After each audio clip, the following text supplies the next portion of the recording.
Hi everyone. Like the topic is, I think we need to cast our mind back to some years.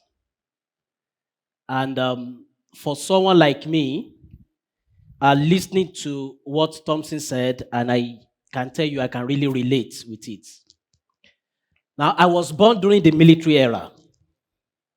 So during the military era, on the street, what we were used to was just the khaki boys. What we saw on the street is guns, camouflage, the soldiers pushing people into black marias, and people getting arrested for protesting, for asking questions. So I keep asking myself, I thought, of course, I was growing up and we grew up with them. So I thought this was a normal life. So I begin to see my parents talk about democracy. We need the civilian government. I couldn't relate. I was young. So what exactly is this civilian? What exactly is this democracy? And they keep saying, oh, if the government, if this military go back to the barrack, everything is going to be well, everything is going to be fine. And that was just what we grew up with. So I grew up to have an inclination that when democracy comes, development is going to come. So 1999, we started the civilian rule. The election took place. President Obasanjo won that election. And then we started democracy as it were in Nigeria. One of the things that really astonished me is that now is just 23 years after, or 22, 23 years after, we started democracy. But I want to ask, can you relate with what I circled over there? That is a tank. Some of us call it borehole. So today we have, and I think every house is here, or everybody living in one house or the other, will relate with this. In fact, if you are renting a house, if you don't have this, you are not likely going to rent that. So one of the things you just discover is that, look, we are still, after democracy, getting our waters ourselves. Look at this. We can relate with this. We need this every time. To watch UEFA Champions League, to watch Premiership, BB Nigeria, everything, you need this. And if you are rich, you get this. And you need two of them to just begin to alternate. And why are you doing this? Because in some places, you don't even have light up to 2 hours. Now, in the last 7 months, our national grid collapsed for at least 5 times. And Nigeria was thrown into darkness.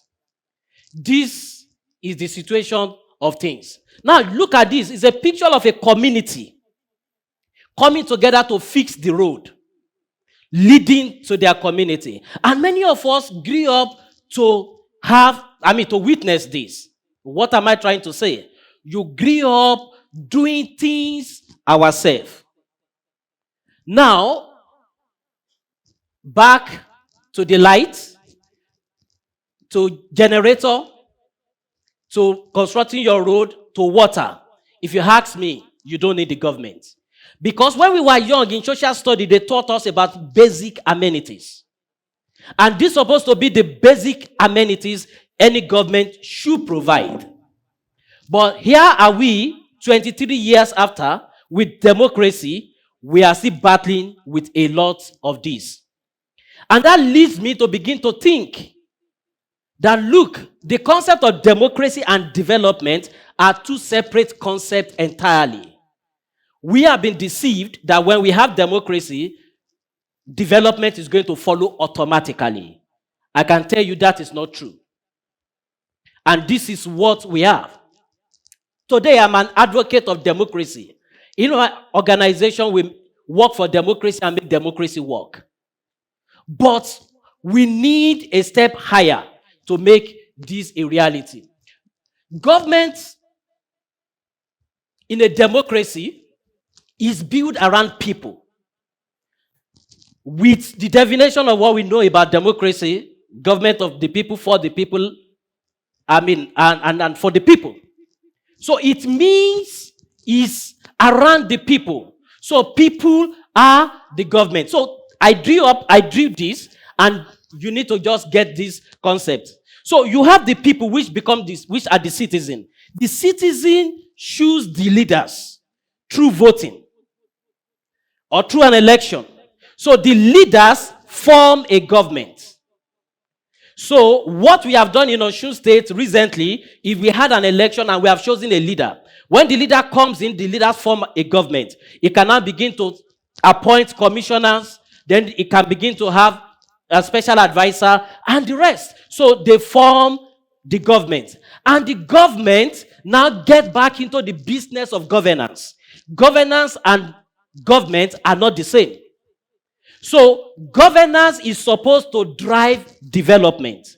Now, what will now happen? You now come back to that circle, you come back to people after 4 years or 6 years, depending on what the constitution says. So in Africa, there are some countries, they have election every 6 years. In Nigeria, we have it every 4 years. So you come back to the people to campaign and then to get their power again to represent you for another 4 years, to drive governance for development.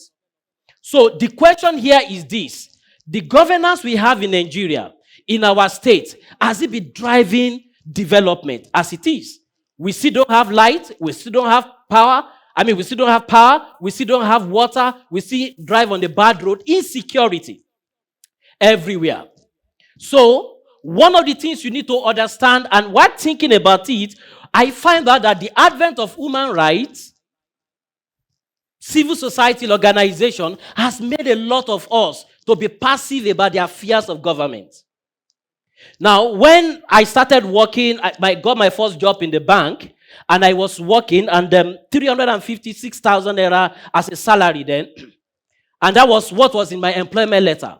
So the first salary I got, I found out that it was way below 356,000 naira that month. So my first salary, I went to my line manager. I said, excuse me, this was not what I was promised. He said, oh, they've removed tax, they removed payee and the rest. I said, look at it, and payee is pay as you earn.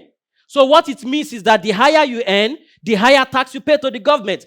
And that was when it dawned on me that, excuse me, if one government is taking this amount of money from my salary, how many people are they taking this amount of money from their salary?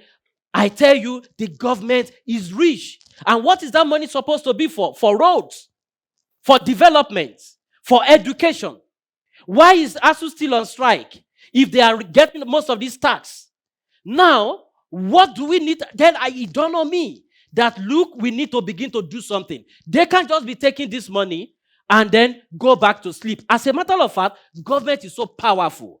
And government is so powerful that we don't need to leave them alone. We don't need to leave our life and our destiny into their hand to manage alone. We need to be involved. What am I trying to say? Government is so powerful that if you give birth today, if government says that child is not existing, it's not existing. Government have to say it's existing by issuing a birth certificate for that child to be recognized. People even die. When you die, you can't just say he's dead. Government still have to issue death certificate. You can say, oh, yes, what about education? I can say, look, I want to go to school, and government have to satisfy your BSc, HND, MSc for you to be recognized. Don't say, I don't need to go to government school, I will go to a private school. That private school cannot exist until government say, look, you are fit to operate. That's how powerful government is. They control every facet of our life. And what it means is this: today, we may not even be able to sit here if government just decide that there's going to be curfew. So what it means is that we are now become so passive to live our life into the hands of few people that were elected, not because of their competence, but because they are just the available. They were not the desirable, but they are just the available. So we now leave our educational system into their hands. We leave the health sector into their hands because they have little money to campaign and to hire one or two thugs to work for them. So here is the truth. Don't just think it is the civil society, the NGOs that will do the job, keep talking to the government. As a matter of fact, we are all civil society, because civil society is just a space outside the government. That is why it's called non-governmental NGO and non-governmental organization. So what do we need to do? We have seen that voting is just the starting. Now, voting in an election, we think is participation, but that is not participation. It's the beginning of participation. So we need to begin to participate now, and by starting, voting is good. But most times we have seen voting as an event. Oh, July 16, you came out to vote and you think you've participated. That was just an event. But as a matter of fact, issue of leadership and governance is a process. You don't need to now fold your hands and then go back home. Now, let me ask you, we have just voted the government out. Probably you will vote another one out at the national level, or you ask them to stay. But why do you think you have the power to vote a government out and you think you are not powerless to change policy, to change laws that doesn't drive development? We need to be able to understand that citizen participation is key. Look at this. That is policy. It's supposed to be our collective effort. Everybody supposed to contribute. As a politician, as a student, we need to begin to contribute, because this is a law that affects us. Somebody cannot just sit there and decide for us without us. So how do we participate? Do you ask questions? Do you make inquiries? Do you even demand accountability? After voting, is that the end? And then you are expecting them to come after the next 4 years. And let me say this, for those who did not even vote or who are planning not to vote, as a matter of fact, you have no right to criticize a government that you did not vote for. You can criticize because you contribute to bringing them there, or you did not vote for them. But for not participating at all, you are also participated in promoting underdevelopment. Now, they were having their budget meeting, and while they were having the budget meeting, one of the things you see there is that they were talking about building roads, building getting water and the rest. And the people they were budgeting for are left out. Excuse me, we have students here. How many of us have seen the educational budget? What was budgeted for your school? Do we even know it? Are we even consulted as a student to say, look, what do you need in your school so that we can put it in 2023 budget? No. The people that do educational budget for you doesn't even go to school. They ended up at primary school, because the constitution says you must read up to secondary school or primary school. So one of the things you need to now understand is that democracy cannot drive development if we limit it to voting. It must go beyond voting to participation. How can you participate? You have a powerful Twitter account.